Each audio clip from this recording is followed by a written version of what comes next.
एक अनुमान के अनुसार कहा जाता है कि धरती की उम्र 450 साल है। लेकिन यहाँ जीवन की शुरुआत कैसे, कितने समय में हुई और कहाँ से हुई, इसकी भी कई कहानियां हैं। हम अक्सर ये सोचते हैं कि क्या इस विशाल ब्रह्मांड में और कहीं जीवन है? अगर है तो क्या वहां के जीव हम जैसे ही दिखते होंगे?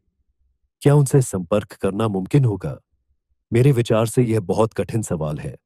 हो सकता है इनका जवाब हमें बहुत समय तक न मिले, शायद कभी न मिले। पर यहां मैं हमारी पृथ्वी पर जीवन की शुरुआत कब हुई, इस बारे में बात करना चाहता हूं। धरती की उम्र कुछ 450 करोड़ साल के आसपास अनुमानित है। कहते हैं कि मानवीय मस्तिष्क समय और अंतरिक्ष की विशालता की कल्पना करने में संघर्ष करता है। इन 450 करोड़ साल में जीवन की शुरुआत कब हुई? अगर जीवन की शुरुआत तक पहुंचना आसान था, तो पृथ्वी की स्थापना के जल्दी बाद ही जीवन शुरू हुआ होगा।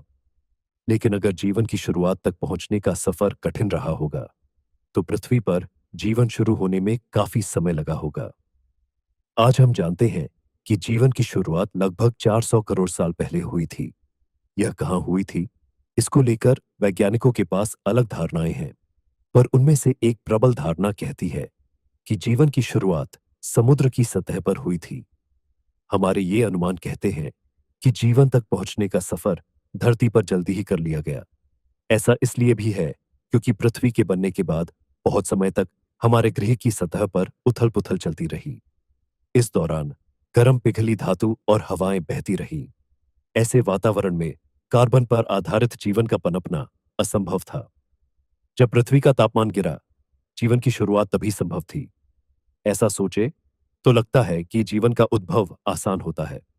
और अगर वो धरती पर आसान रहा है, तो ब्रह्मांड में और जगह भी आसान रहा होगा। मेरे विचार से ऐसा सोचना ठीक है। और उसके बाद जो धरती पर हुआ, उससे यह सवाल थोड़ा पेचीदा हो जाता है। पहले जीव जो धरती पर आए, उन्हें अंग्रेजी में प्रोकैरियोट प्रोकैरियोट कहा जाता है। इन जीवों में न्यूक्लियस न्यूक्लियस यानी केंद्रक नहीं होता, और हमारी कोशिकाओं के मुकाबले में यह बहुत सरल होते हैं। बैक्टीरिया बैक्टीरिया प्रोकैरियोट किस्म के होते हैं। ये बैक्टीरिया वही है जिन्हें मारने के लिए हम एंटीबायोटिक एंटीबायोटिक खाते हैं। जब जीवन का आविष्कार धरती पर हुआ, तो दो तरह के प्रोकैरियोट सामने आए। एक का नाम बैक्टीरिया है और दूसरे का आर्किया आर्किया। ये दो किस्म की कोशिकाएं सरल होती हैं, और 400 करोड़ साल पहले धरती पर आकर इन्हीं दोनों का धरती पर बोलबाला रहा। ऐसा लगभग 200 करोड़ साल तक चला। इतने लंबे अंतराल के बाद एक आर्किया ने एक बैक्टीरिया को अपने अंदर समा लिया।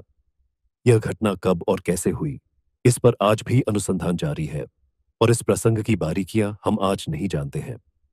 पर इस एक घटना ने धरती पर जीवन का रुख बदल दिया। आर्किया के अंदर बैक्टीरिया जाने से एक यूकेरियोट यूकैरियोट कोशिका पैदा हुई। हम अपने आसपास जितनी प्रजातियां देखते हैं, पेटडैच पौधे, जानवर, पक्षी और हम स्वयं, सभी उस यूकेरियोट कोशिका की नतीजा है। आर्किया के अंदर जाने वाला बैक्टीरिया क्रमागत उन्नति के एक प्रक्रिया के बाद एक कोशिका का वह केंद्र बन गया जहां कोशिका की ऊर्जा का उत्पादन होता है। ऐसा होना धरती पर जीवन के लिए एक बहुत महत्वपूर्ण कदम था। ऐसा माना जाता है कि इस एक घटना से एक कोशिका जितनी ऊर्जा थी, वह बहुत बढ़ गई, और उसी कारण से मनुष्यों जैसे जटिल जीवों का धरती पर आना संभव हुआ। पर ऐसा होने में 200 करोड़ साल क्यों लगे? इस सवाल का कोई सरल जवाब नहीं है। क्या अगर ब्रह्मांड में कहीं और जीवन है, तो क्या वहां भी ऐसा होने में इतना ही समय लगा होगा? या क्या ऐसा वहां हुआ भी होगा? दरअसल हम नहीं जानते कि धरती पर जीवन की इस अत्यंत महत्वपूर्ण घटना किन परिस्थितियों में हुई। ऐसा होने में कितना योगदान 200 करोड़ के विशाल अंतराल का है, और कितना एक बहुत भाग्यशाली घटना का है।